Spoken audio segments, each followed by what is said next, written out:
आज हम पढ़ते हैं आरबीएससी जो इंग्लिश बुक है 10th क्लास की फर्स्ट फ्लाइट बुक, उसमें 4th नंबर का lesson from the diary of Anne Frank, Anne Frank की डायरी से। चलो देखते हैं इसके अंदर क्या है। ये एक मात्र 13 साल की लड़की रहती है जिसने अपनी डायरी में अपने जीवन के अनुभवों को लिखा था सेकेंड वर्ल्ड वार के दौरान। तो ये क्या है, इसके अंदर क्या कहानी है, क्या वो हमको बताती है, तो चलो इसके बारे में कुछ देखते हैं। देखें, बिफोर यू रीड में देखें पहले। एनालिसिस मेरी एनी फ्रैंक 12 जून 1929, मतलब इन एनी फ्रैंक का जन्म 12 जून 1929 के अंदर फरवरी में हुआ था। मार्च 1945 और इसकी डेथ थी वो मात्र मार्च में 1945 के अंदर हो गई थी, सेकेंड वर्ल्ड वार के दौरान। वो आज जर्मन, जो एक जर्मन की लड़की थी, बोर्न जेविस गर्ल, जर्मनी के अंदर जेविस परिवार में पैदा हुई थी। जेविस का मतलब होता है यहूदी। क्या होता है? यहूदी परिवार में। ठीक, आगे देखो। Who wrote while in hiding with her family and 4 friends in Amsterdam during the German occupation of the Netherlands in the World War II। तो उसने इस डायरी लिखी थी किसके दौरान? ये अपने परिवार में को लेकर छुप रही थी। हाइडिंग का मतलब छुपना। कहाँ छुपी जाकर? ये 4 फ्रेंड्स अपने 4 दोस्तों के साथ एम्स्टर्डम में। कहाँ छुपी जाकर अपने दोस्तों के साथ? एम्स्टर्डम में। एम्स्टर्डम है नीदरलैंड की राजधानी। किसके दौरान? ड्यूरिंग द जर्मन ऑक्यूपेशन, जब जर्मनी का ऑक्यूपेशन चल रहा था। ऑक्यूपेशन का मतलब क्या होता है? आधिपत्य। जर्मनी में जो आधिपत्य चल रहा था सरकार का, उस दौरान ये वर्ल्ड वार सेकंड के दौरान कहाँ? एम्स्टर्डम में जाके छिप गई। किसके? अपने 4 दोस्तों के साथ और अपने परिवार के साथ। आगे देखो। हर family had move to Amsterdam after the Nazis gain power in Germany but were trapped when the Nazis occupation extend into the Netherlands. अब क्या कहती है कि उसका जो परिवार है वो एम्स्टर्डम के अंदर मूव कर गया था। मूव का मतलब चला गया था। किस में? After Nazis gain. Nazi, Nazi वहाँ की लोग थे, संप्रदाय था नाजी, और उनका जो नाजीज का जो पावर था, पावर सत्ता के अंदर आ गए थे वो लोग, और वे लोग जर्मनी के अंदर but were trapped in the Nazis occupation extend the Netherland. लेकिन वे पकड़े गए। कब? जब वो नाजी का जो ऑक्यूपेशन था, आधिपत्य था, वो एक्सटेंड हो गया, मतलब बढ़ गया। कहाँ तक? नीदरलैंड तक आ गया। तब ये सारे लोग, उसका परिवार, वो पकड़ा गया, क्योंकि नीदरलैंड में जाके छुपे थे। तो वो नाजी लोग थे जो, उनका आधिपत्य कहाँ तक फैल गया था? नीदरलैंड तक। तब वो ट्रेप हो गए थे। ट्रेप का मतलब पकड़े जाना। एज प्रोसिक्यूशंस अगेंस्ट द ज्वेलिस पॉपुलेशन इंक्रीज्ड, और इसी के विरोध में जो वहाँ की ज्वेलिस की जो जनसंख्या थी लोगों की, वो क्या हो गई थी? बढ़ गई थी। इसी कारण उनको ट्रेप कर लिया गया था। यहूदियों का जो जनसंख्या थी ना, वो बढ़ गई थी। The family went into hiding in July 1942 in hidden rooms in her father Otto Frank's office building. क्या बताता कि उसका पूरा परिवार है वो छिपने के लिए कहाँ चला गया? जुलाई 1942 में उसके पिताजी के जो रूम थे, कमरे थे उसके पिताजी के पास, जिनके पिताजी का नाम क्या था? Auto Franks. उनकी जो ऑफिस बिल्डिंग थी, उनके कमरों के अंदर छिपने के लिए उसका परिवार चला गया था। आफ्टर 2 years इन हाइडिंग, 2 साल तक वो छिपते रहे। The group was betrayed and transported to the concentration camp system. अब क्या बताया यहाँ पर? देखो, ये जो ग्रुप था इसका, परिवार का और दोस्तों का, ये क्या हो गया था? बिट्रेड, पकड़ा गया था। ठीक है, बिट्रेड का मतलब पकड़ा जाना। एंड ट्रांसपोर्टेड, और उसको ले जाया गया, उसको परिवार को कहाँ पर? द कॉन्सेंट्रेशन कैंप, जो कॉन्सेंट्रेशन कैंप था किनका? नाजीज का। वहाँ पर इनको ले जाया गया पकड़ के। Where Anne died of typhus in Bergen Belsen within days her over sister. और वहाँ पर किसकी? एनी फ्रैंक की क्या हो गई? डेथ हो गई। किससे हुई इसकी डेथ? इसको टाइफस हो गया था, इसको टाइफाइड बोलते हैं ना, उससे उसकी डेथ हो गई थी। With in days of her sister, अपनी बहन के साथ रहते रहते, जिसका नाम क्या था? Margot Frank. उसकी बहन का नाम क्या था? मार्गोट फ्रैंक नाम था। आगे देखें,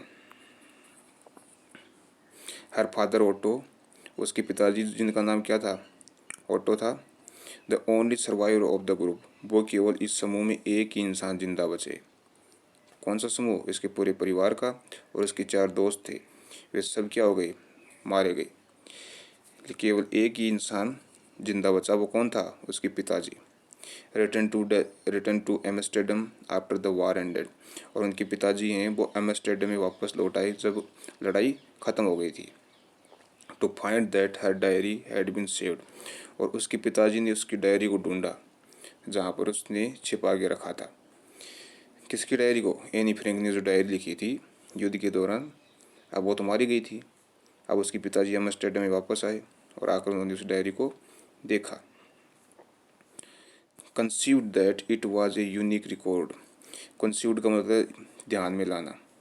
उसके पिताजी ने ध्यान में लाया कि ये रिकॉर्ड है ना उसका, ये यूनिक है। यूनिक का मतलब होता है अद्वितीय, विशेष। ही टुक एक्शन, और उन्होंने एक्शन लिया। टू हाउ इट पब्लिश, इसको प्रकाशित करवाया। In English under the name of the diary of a younger, किस भाषा में, अंग्रेजी भाषा में इसको प्रकाशित करवाया, और जिसका नाम क्या पड़ा, the diary of a younger. आगे देखो, the diary was given to the Anne Frank for her 13th birthday. अब ये डायरी थी, ये एनी फ्रैंक को उसके 13वें जन्मदिन के ऊपर दी गई थी। And chronicles and the event of her life from 12 June 1942 until its final entry of 1 August 1944। अब ये डायरी थी, ये एनी फ्रैंक को कब दी गई थी, 1942 में दी गई थी, जब वो 13 साल की हुई थी।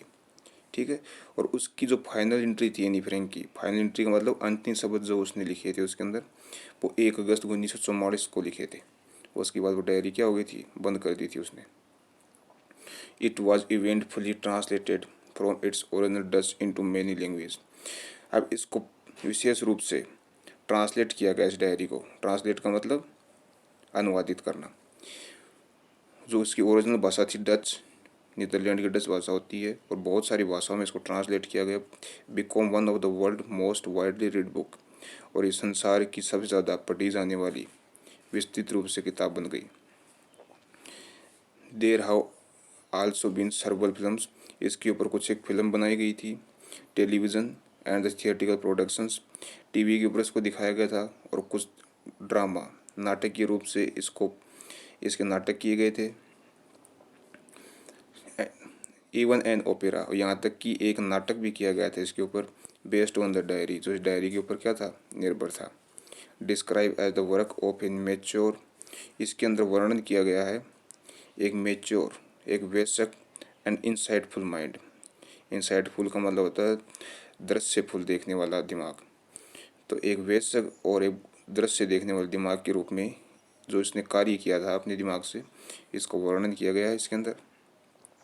The diary provide an intimate examination of daily life under Nazis occupation. अब ये डायरी है, ये हमको क्या बताती है, एक पूर्ण रूप से ज़िंदगी को बताती है, जब वो ज़िंदगी उन्होंने गुजारी थी कहाँ पर, नाजीज ऑक्यूपेशन।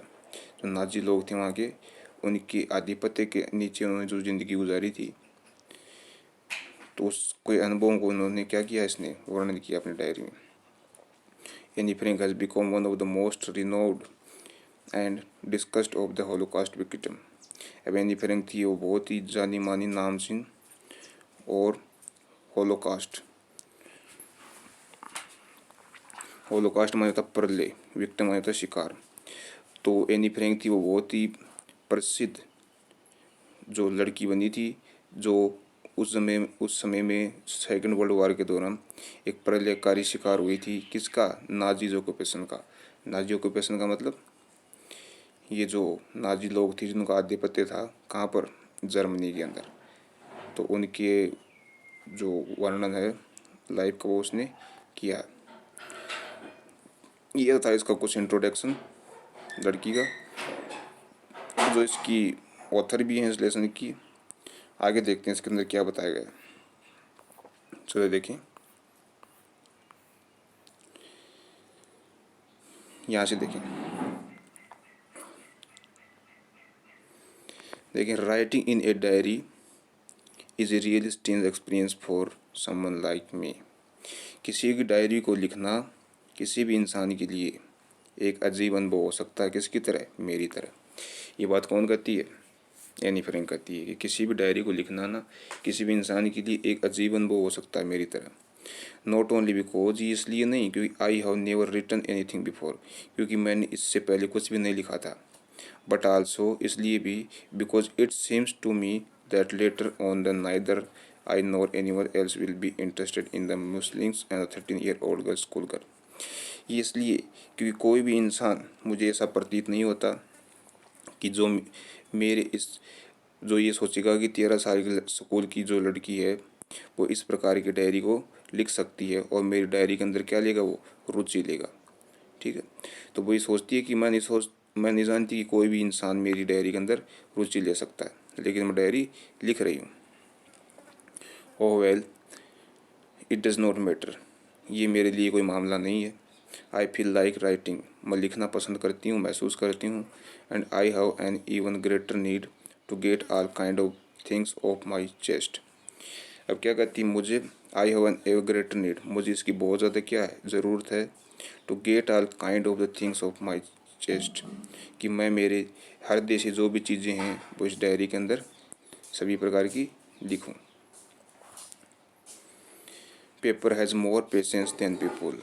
अब क्या कहती है कि कागज़ है, कागज़ का धैर्य एक आम इंसान की तुलना में क्या होता है? अधिक होता है। पेशेंस का मतलब क्या होता है? धैर्य। I thought of this saying on one those days when I was feeling a little depressed and was sitting at home with my chin in my hands। अब क्या कहती है कि मैं ये कहती हुई सोचती हूँ कि उन दिनों की मैं याद करती हूँ जब मैं बहुत ज़्यादा क्या, थोड़ा सा डिप्रेस महसूस कर रही थी। डिप्रेस का मतलब तनाव, नाखुश। वाज सिटिंग, और मैं बैठी थी मेरे घर पे, with my chin in my hands, मेरे जो चिन हैं, जो गाल हैं, उनको हाथों में, मतलब कहने का मतलब हाथ जो चेहरा उसके ऊपर हाथ लगा के बैठी थी। मैं मेरे घर पे बैठी थी। तभी मैंने तुलना की कि एक कागज़ का जो धैर्य होता है ना वो इंसान से बहुत अधिक होता है। और मैं कैसे बैठी थी? बोर्ड एंड लिस्टलेस, मैं बड़ी थकी हुई थी। बोर का मतलब होता है उबना, एंड लिस्टलेस थी। लिस्टलेस का मतलब होता है ऊर्जा विहीन, जिसके अंदर कोई ऊर्जा नहीं हो, किसी कार्य करने की क्षमता नहीं हो। वंडरिंग, और मैं आज से सकी थी, विदर टू स्टे इन और गो आउट, या तो मैं घर पे रुकूँ या फिर मैं कहीं बाहर जाऊँ। आई फाइंड स्टेड, और अंत में मैं घर पे रुकी। वेयर आई वाज ब्रोडिंग, जहाँ पर मैंने लिखना शुरू किया। Yes, paper does have more patience, हाँ पेपर की जो धैर्य होता है वो बहुत अधिक होता है। And since I am not planning to let anyone else read this stiff backed notebook grandly refer to as a diary. अब क्या कहती है? लेकिन अभी मेरा किसी प्रकार की मेरी योजना नहीं है, मैं किसी प्रकार की कोई योजना नहीं बना रही हूँ कि कोई भी इंसान मेरी डायरी को पढ़े, इस किताब को जो स्टिप्ड बैग्ड है। स्टिप्ड बैग्ड का मतलब क्या होता है? ये देखो, ये दिया है स्टिप्ड बैग्ड, इसका मतलब होता है मोटी किताब। जो मोटी किताब होती है ना उसको स्टिप बोलते हैं, स्टिप बैग्ड। मोटे गत्ते की जो किताब होती है, कवर की किताब होती है, इसको स्टिप बैग बोलते हैं। तो क्या कहती है? मैं नहीं सोचती कि मेरी इस मोटी सी किताब को कोई पढ़ेगा। ग्रैंडली, विशेष रूप से, refer to as a diary, जिसको मैं क्या बताती हूँ? एक डायरी का नाम दे रही हूँ। Unless I should ever find a real friend, मुझे मेरा एक वास्तविक अच्छा दोस्त मुझे ढूंढना चाहिए। It probably would not make bit of difference, और ये संभवतः, प्रोबेबली मानी क्या होता है? संभवतः। Would not make bit of difference, ये मेरे लिए कोई अंतर नहीं बनेगा थोड़ा सा भी। कहने का मतलब ये डायरी मेरा क्या बनेगी? दोस्त बनेगी। मुझे एक अच्छे दोस्त की क्या है? खोज है, मैं उसको ढूंढना चाहती हूँ। आगे देखो, now I am back to the point, लेकिन अभी मैं दोबारा बिंदु पर आती हूँ। That prompted me to keep a diary in the first place, और मैं मेरी कोई न कोई प्रोम्प्टेड का मतलब होता है दबाव देना। क्यों मेरी डायरी है उसके सबसे पहले स्थान पर मैं अब कुछ ना लिखना शुरू करूँगी। I don't have a friend, और मैं क्या लिखूँगी वहाँ पर? कि मेरा कोई दोस्त नहीं है। ठीक है, let me put in more clearly, और मुझे बड़े ही ध्यानपूर्वक क्या साफ सफाई से लिखना पड़ेगा। Since no one will believe, यहाँ तक कि कोई भी इंसान चाहे मेरे पर विश्वास करे या नहीं करे, that A 13-year-old girl is completely alone in the world, एक 13 साल की लड़की पूरी तरीके से संसार में क्या है, अकेली है। ठीक है। एंड आई एम नॉट, लेकिन मैं अकेली नहीं हूँ। आई हैव लविंग पेरेंट्स, मेरे पास मुझे प्यार करने वाले माता पिता हैं। एंड ए 16-year-old सिस्टर, और एक 16 साल की क्या है, मेरी बहन है। लेकिन मेरे पास कमी किस चीज़ की है, एक अच्छे दोस्त की। आगे देखो। And there are about 30 people I can call friends, और यहाँ तक कि 30 ऐसे लोग हैं जिनको मैं क्या बुला सकती हूँ, दोस्त बुला सकती हूँ। आई हैव ए फैमिली, मेरा एक परिवार है। लविंग आंट्स, मुझे प्यार करने वाली मेरी चाची है। एंड ए गुड होम, और मेरे एक अच्छा सा घर है। No, on the surface I seem to have everything expect my one true friend. क्या कह रही कि मैं इस प्रकार से किसी बात को महसूस नहीं करती हूँ, किसी प्रकार को बात को महसूस नहीं कर सकती हूँ। एक्सेप्ट होने तक के सिवाय, किसके सिवाय, माई वन ट्रू फ्रेंड, कि मेरा क्या नहीं, एक सच्चा दोस्त नहीं है। All I think about when I am with friends in having a good time, और सभी प्रकार की बातें मैं सोचती रहती हूँ जब मैं मेरे दोस्तों के साथ होती हूँ। आगे देखो क्या बता रही है ये जो ऑथर हैं। I can not bring myself to talk, कि मैं उन लोगों से बात नहीं कर सकती अबाउट एनीथिंग, किसी भी चीज़ के बारे में, बट ऑर्डनरी एवरीडे थिंग्स, जो सामान्य बातें होती रहती हैं दिन की, वो चीज़ें मैं उन लोगों के साथ शेयर नहीं कर सकती। We don't seem to be able to get any closer, और हम किसी इंसान के इतना नज़दीक नहीं हो सकते, और हम योग्य भी नहीं हो सकते। ठीक है। एबल का मतलब योग्य, क्लोजर का मतलब नज़दीक होना। एंड दैट्स द प्रॉब्लम, और ये हमारी क्या है, समस्या है। मे बी, हो सकता है, इट इज़ माई फॉल्ट, ये मेरी गलती हो सकती है। That we don't confide in each other, कि हम एक दूसरे के साथ कन्फाइड नहीं कर सकें। कन्फाइड का मतलब होता है अपनी जो व्यक्तिगत बातें दूसरे को बताना विश्वास करके। तो कह रही है कि मैं मेरी व्यक्तिगत बातें हैं वो किसी दूसरे इंसान को बता नहीं सकती, किसके सिवाय, मेरे एक अच्छे दोस्त के सिवाय, लेकिन दोस्त है नहीं। इन एनी केस, फिर भी किसी कारण, that just how things are, ये किस प्रकार की वस्तुएं होती हैं, चीज़ें होती हैं। एंड अनफॉर्चुनेटली, और दुर्भाग्य से, they are not able to change, जिनको हम बदल नहीं सकते। लेबल का मतलब योग्य होना, और जिनको हम किसी प्रकार से बदल नहीं सकते। दिस इज़ वाई, इसलिए क्यों आई हो स्टार्टेड द डायरी, और मैंने मेरी डायरी लिखना शुरू कर दिया। To enhance the image of the long awaited friend in my imagination. Enhance का मतलब होता है वृद्धि करना। इमेज का मतलब जो प्रतिलिपि है, छाया है, चित्र है, और जिसका वो क्या कर रही थी, लॉन्ग अवेटेड, लंबे समय से इंतज़ार कर रही थी कैसे दोस्त का, उस दोस्त की जो छवि उसके दिमाग में थी उसको उसने बढ़ाया, इनहेंस किया, जो उसकी इमेजिनेशन में थी। इमेजिनेशन का मतलब कल्पना के अंदर। I don't want to jot down the fact this diary way most people would do. Jot down का मतलब होता है लिखना। डायरी के अंदर कोई चीज़ लिखती हैं उसको जोट डाउन बोलते हैं। तो क्या कहती है कि मैं मेरी डायरी के अंदर ऐसी किसी प्रकार के फैक्ट्स नहीं लिखूंगी, तथ्य मोस्ट पीपल वुड डू, जिनको लगभग लोग क्या करते हैं, लिखते हैं। मैं कुछ अलग लिखूंगी। But I want that diary to be my friend, लेकिन मैं इस डायरी को मेरा दोस्त बनाना चाहती हूँ। I am going to call this friend Kitty, और मैं इस मेरी डायरी है इसको मैं दोस्त क्या नाम दूंगी, इसको मैं किटी नाम दूंगी। अब एग्जाम में क्वेश्चन पूछ सकता है कि जो एन फ्रैंक है वो अपनी डायरी को, अपने दोस्त को क्या नाम लेके बुलाती है, तो नाम क्या, वो किट्टी। ये नाम नोट कर लेना। किट्टी नाम से इसको अपने जो दोस्त है डायरी है उसको किट्टी नाम से बताती है। क्लियर। आगे देखो।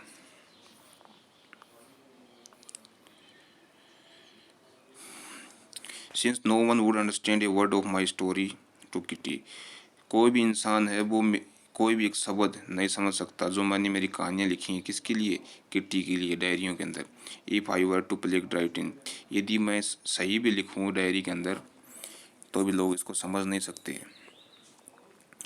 I would better provide brief sketch of my life, अच्छा रहेगा कि मैं मेरे जीवन का ब्रीफ स्केच का मतलब होता है छोटा सा विवरण है वो इस डायरी के अंदर मैं उतारूँ। Much as I dislike doing so, चाहे मुझे ऐसा करते हुए लोग नापसंद ही क्यों नहीं करें, लेकिन मैं मेरे जीवन का जो ब्रीफ स्केच है वो इसके अंदर उतारूंगी, छोटा सा चित्रण।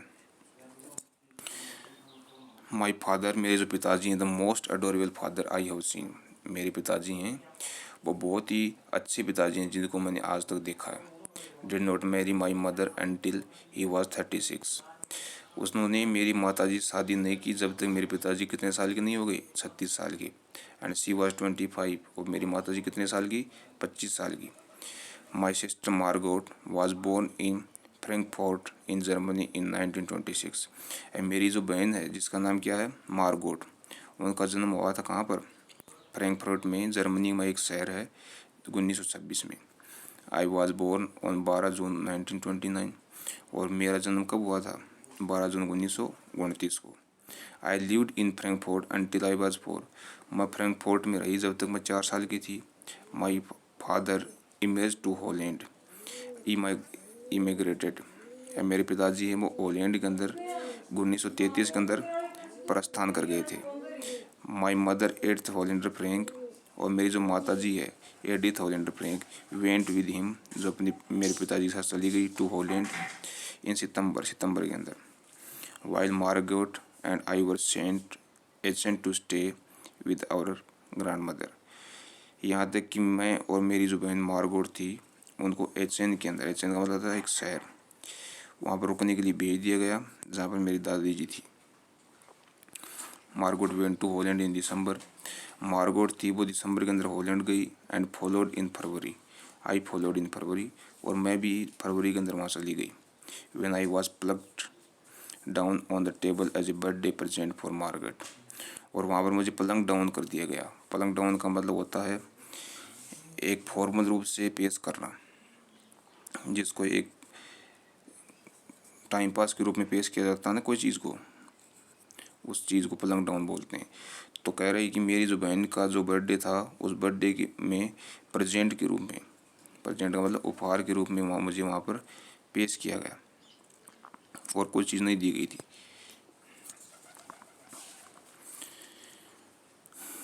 आई started right away at the Montessori nursery school, और मैंने मोनेटेसरी जो नर्सरी स्कूल थी वहाँ पर मैंने पढ़ना शुरू किया। I stayed there until why 6, मैं वहाँ पर रुकी थी जब तक मैं 6 साल की थी। Eight which time I started in the first form, और इस समय मैंने फर्स्ट फॉर्म में पढ़ना शुरू किया। फॉर्म का मतलब होता class. In the sixth form, छठी कक्षा के अंदर, my teacher was Mr Kuperus the headmistress, Mrs Kuperus थी जो उसकी क्या थी, हेड मिस्ट्रेस थी। At end of the year we were both in tears as we said a heartbreaking farewell, और साल के अंत में फेयरवेल मानी थी विदाई, मैं और मेरे टीचर थे उन दोनों की आंखों में क्या आ गए थे, आंसू आ गए थे जब मैंने वहाँ स्कूल से विदाई ली थी। इन द समर ऑफ 1941, 1941 की गर्मियों में, ग्रांड माँ फेल इल, मेरी जो दादी थी वो बीमार हो गई। And had to have an operation, और उसका क्या हो गया, एक ऑपरेशन हुआ। So my birthday passed with little celebration, इसी प्रकार मेरा जो बर्थडे था, जन्मदिन था, वो गुजर गया एक छोटे से ही सेलिब्रेशन से, मतलब ज़्यादा सेलिब्रेट नहीं किया। दादी जी बीमार थी तो वो छोटे से सेलिब्रेट में ही उसको जन्मदिन को गुजार दिया गया। ग्रैंड माँ डाइड इन जनवरी 1942, मेरी जो दादी थी वो जनवरी 1942 के अंदर मर गई। No one knows how often I think of her and still love her, कोई भी नहीं जानता कि मैं मेरी दादी जी के बारे में कितना सोचती हूँ और उससे कितना प्रेम करती थी। This birthday celebration 1942 was intended to make up for the other, अभी 1942 के अंदर जो मेरा जन्मदिन था ये वास्तव में मेरे लिए क्या था, एक इंटेंट था। इंटेंट का मतलब होता है समय गुजारना, और दूसरे लोगों के लिए भी। And grandma candle was lit along with the rest, और मेरी दादी जी की जो जन्मदिन के ऊपर जो कैंडल जलाते हैं ना, तो मैंने मेरे जन्मदिन के ऊपर वो कैंडल जलाई थी एक मेरी दादी जी की तरफ से। The 4 of us are still doing well. हम 4 परिवार के जो सदस्य थे वो अच्छा कर रहे थे। And that brings me to the present date of 20 June 1942। और आज मैं बात कर रही हूँ कितने तारीख की, 20 जून 1942 की। And the solemn dedication of my diary. और आज मैं मेरी डायरी को डेडिकेशन दे रही हूँ। डेडिकेशन का मतलब क्या होता है, किसी चीज़ को पूर्णतः लगाना, ठीक है। सोलेमान माने होता है अकेला। तो आज मैं मेरी डायरी के प्रति समर्पित हो रही हूँ। डेडिकेशन मतलब समर्पित होना। सोलेमान मानी अकेले रूप से। और कितने तारीख को, 20 जून 1942 को। तो तुमसे पूछ सकता है कि ऑथर ने डायरी लिखना कब शुरू किया, तो 20 जून 1942 को लिखना शुरू किया था। आगे देखते हैं।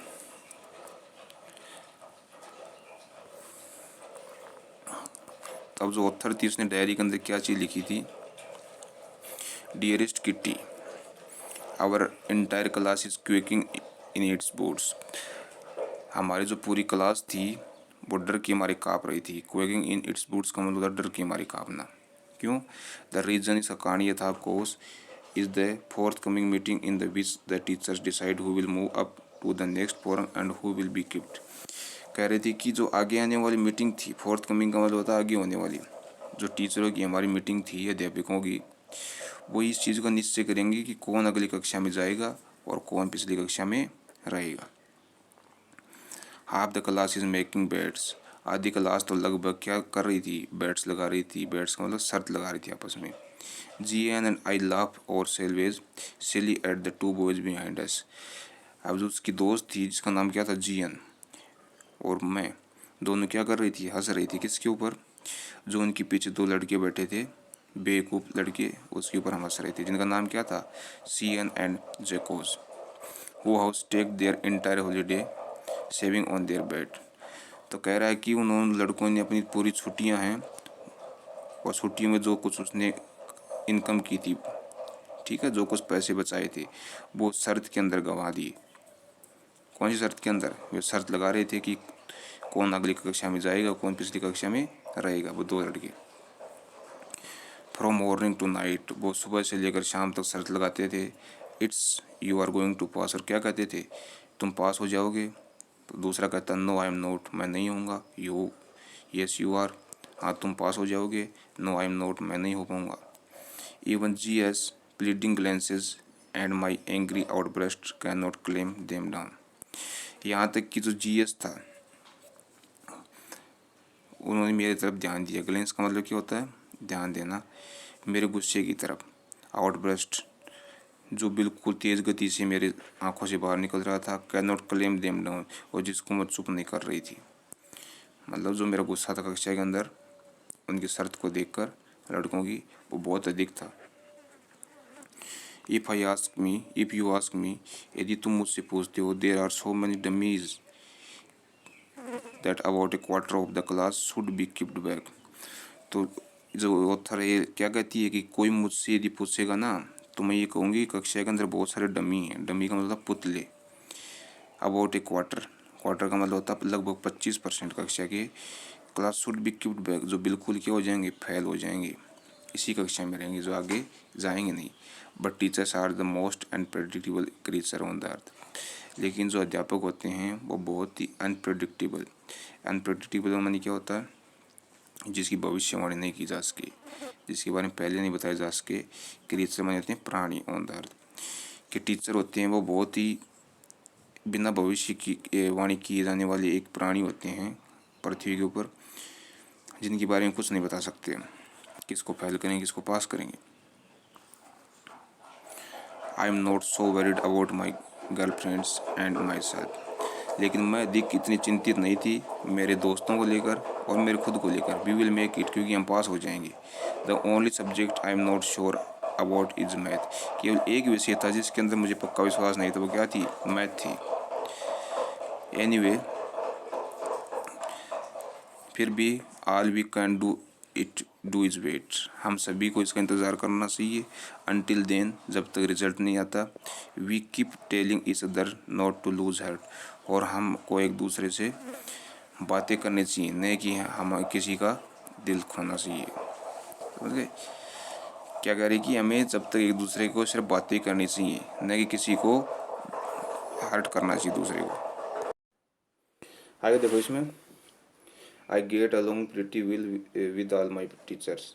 तो ये ऑथर कहती है कि मैं मेरे सभी टीचरों के साथ बहुत ही, मेरा व्यवहार जो क्या था, अच्छा था। देर आर 9 ऑफ देम, वो टोटल कितने टीचर थे? 9। 7 मैन एंड 2 वोमेंस, 7 उसमें पुरुष थे और 2 उसमें महिलाएं थी।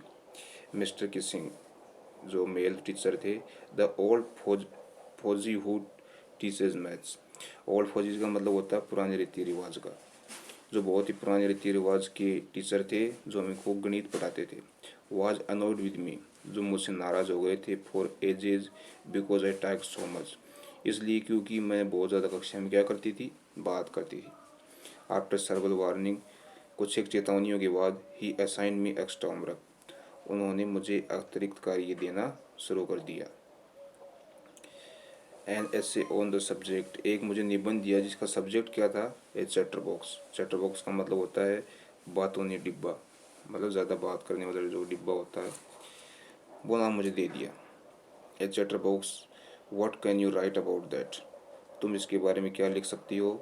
आई वुड वेरी, तो मैं चिंतित हो गई, अबाउट दैट लेटर, इस लेटर, इस पत्र को लिखने के लिए। आई डिसाइडेड, मैंने निश्चय किया। आई जोटेड डाउन द टाइटल, जोटेड डाउन का मैंने बताया था कि डायरी के अंदर लिखना।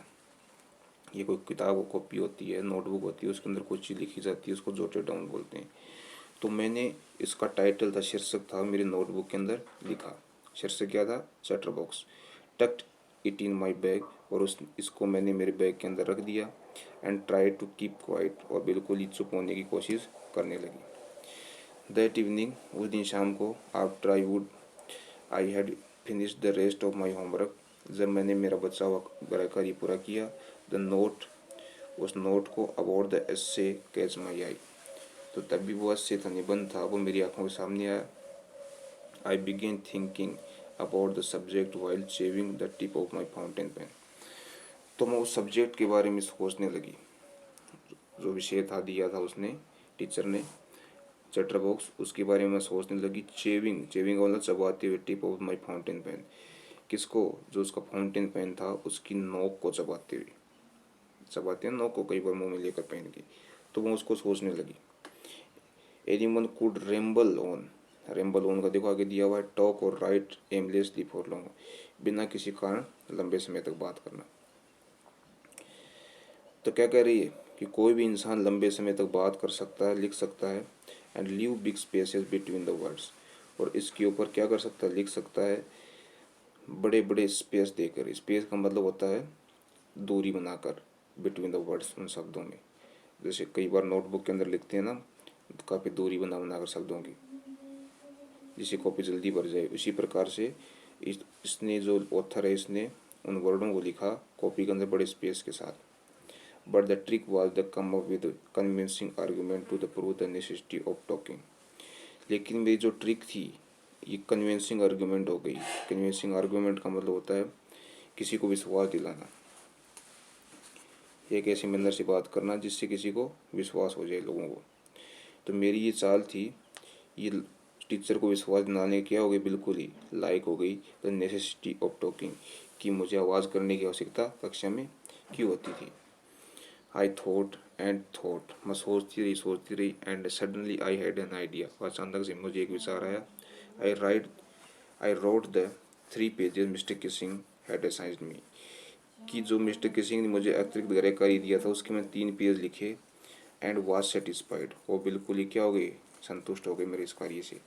आई urged that talking is a student trait, urge का मतलब बोलना, तो मैंने क्या कहा कि जो बात करना होता है, ये एक विद्यार्थी का क्या होता है, व्यवहार होता है।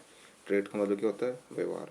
And that I would do my best to keep it under control, और मैं कोशिश करूँगी अच्छे से कि मैं इसको मेरे नियंत्रण में ला सकूँ, किसको, ज़्यादा बात करने को। आगे देखो, but that I would never be able to cure myself of the habit since my mother talked as much as I did if I not more. क्या कहती है कि I would never be able to cure myself, कि लेकिन मैं मेरे खुद को सुधारने में बिल्कुल ही लायक या सक्षम नहीं हो पाई।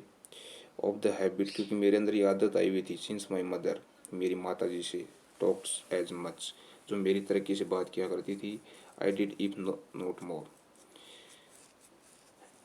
And that there is not much you can do about inherited trades. अब क्या कहती है कि तुम कुछ भी नहीं कर सकते जो तुम्हें इनहेरिटेड ट्रेड्स मिले। इनहेरिटेड ट्रेड्स का मतलब होता है, सामने देखो, वे गुण, वो चाहे शारीरिक हो चाहे मानसिक हो, जो बच्चा अपने माता पिताजी से प्राप्त करता है, इसको बोलते हैं inherited trades.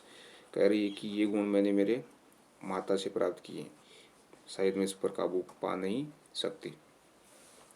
Mister Keesing had a good love at my arguments.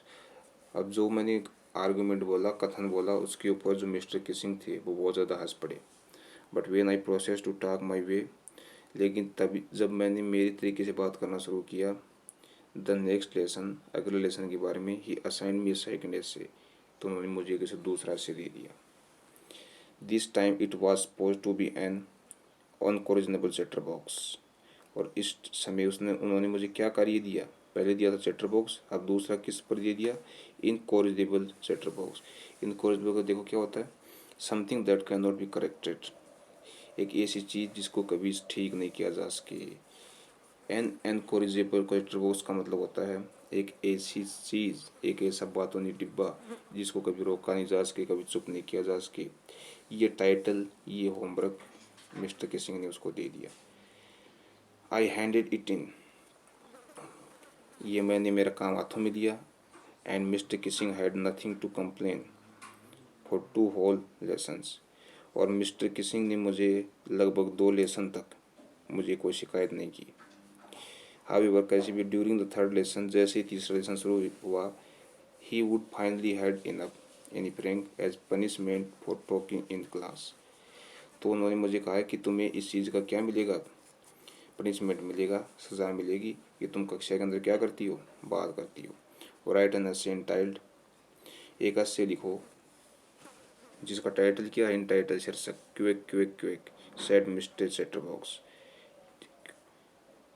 किसको कहा ये बात, mister chatterbox. Mister chatterbox teacher ने किसको कहा, इसको, जो ऑथर है एनी फ्रैंक, इसको, कि इसके ऊपर एक निबंध लिखो जिसका नाम क्या है, क्विक क्विक क्विक। ये किसी पक्षी की आवाज़ है।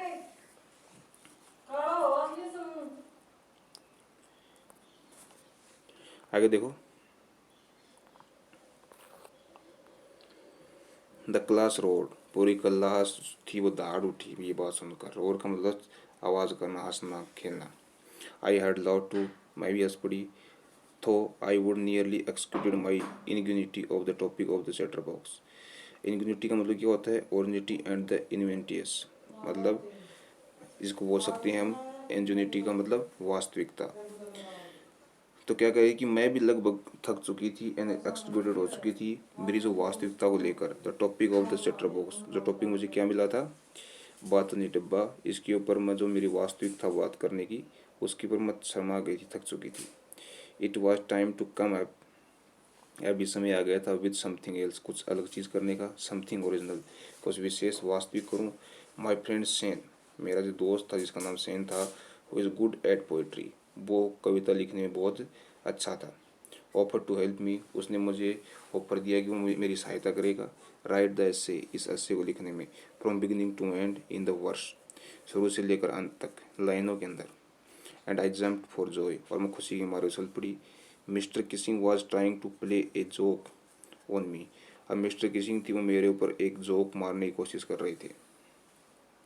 विद दिस रिडिकुलस सब्जेक्ट, और इस बेहुदे सब्जेक्ट से, रिडिकुलस का मतलब होता है बेहुदा, बेकार। सब्जेक्ट क्या था, चैटर बॉक्स, तो टीचर उनके साथ मजाक करने की कोशिश कर रहे थे। But I would make sure, लेकिन मुझे पक्का विश्वास था, the joke was on him, ये जोक है ये किसके ऊपर है, उसी के ऊपर है। आई फिनिश्ड माई पोइम, मैंने मेरी पोइम ख़त्म की। एंड इट वॉज ब्यूटीफुल, ये बड़ी सुंदर थी। It was about my a mother duck, ये किसके ऊपर थी, एक मदर डक, जो बतख थी उसके ऊपर थी। एक बतख थी, माँ थी वो, उसके बच्चे थे। एंड ए फादर स्वैन, और उसके बच्चों के पिताजी कौन थे, हंस थे। एंड 3 बेबी, उनके 3 बच्चे थे। Duckling over bitten to death by the father because the quick too much, और वे अपने पिताजी से पूरे दिन पिटते रहते थे, क्योंकि बहुत ज़्यादा क्या करते थे, क्विक टू मच, बहुत ज़्यादा बात किया करते थे। वो 3 बच्चे थे अंश के, उनके पिताजी उनको तब तक पीटते रहे जब तक वे मर नहीं गए, क्योंकि वो ज़्यादा बात करते रहते थे। लकीली भाग्य से mister Keesing took the joke the right way, और मिस्टर किसिंग ने ये जोक था ये मेरे ऊपर मारा। He had the poem to the class, he read the poet to the class. उन्होंने ये पोइम थी पूरी क्लास को पढ़कर सुनाई, एडिंग इज ओन कमेंट्स, और उनके अंदर कुछ जोड़े अपने भी टिप्पणियाँ, and to several other classes as well, और किसी अन्य कक्षाओं की बातें भी इसके अंदर जोड़ी। Since then I have been allowed to talk, जब तक मुझे अनुमति नहीं दी गई बात करने की, and have not assigned me any extra homework, और मुझे किसी प्रकार का अतिरिक्त कार्य नहीं दिया गया। ऑन द कॉन्ट्रेरी, इसके विरोध में mister Keesing always making jokes this days, और मिस्टर किसिंग हैं वो इन दिनों मेरे ऊपर क्या जोक किया करते हैं, मेरा चुटकुला या मेरा मजाक कक्षा के अंदर बनाते हैं, जो मैथ के टीचर थे। यूवर एनी, अब डायरी को एंड किया उस लड़की ने।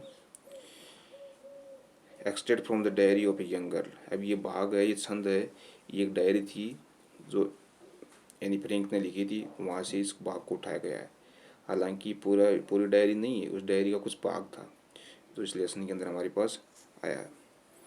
तो ये हमारा लेसन था एनी फ्रैंक का, जो 13 साल की लड़की थी। द्वितीय विश्व युद्ध के दौरान, जो 1939 से लेकर 1945 के बीच में हुआ था, उस दौरान उसकी मौत हो गई थी। अपने अनुभव को उसने क्या किया था, हमारे साथ शेयर किया। तो आज के लिए बस इतना ही। इसके क्वेश्चन आंसर नेक्स्ट वीडियो में हम देखते हैं।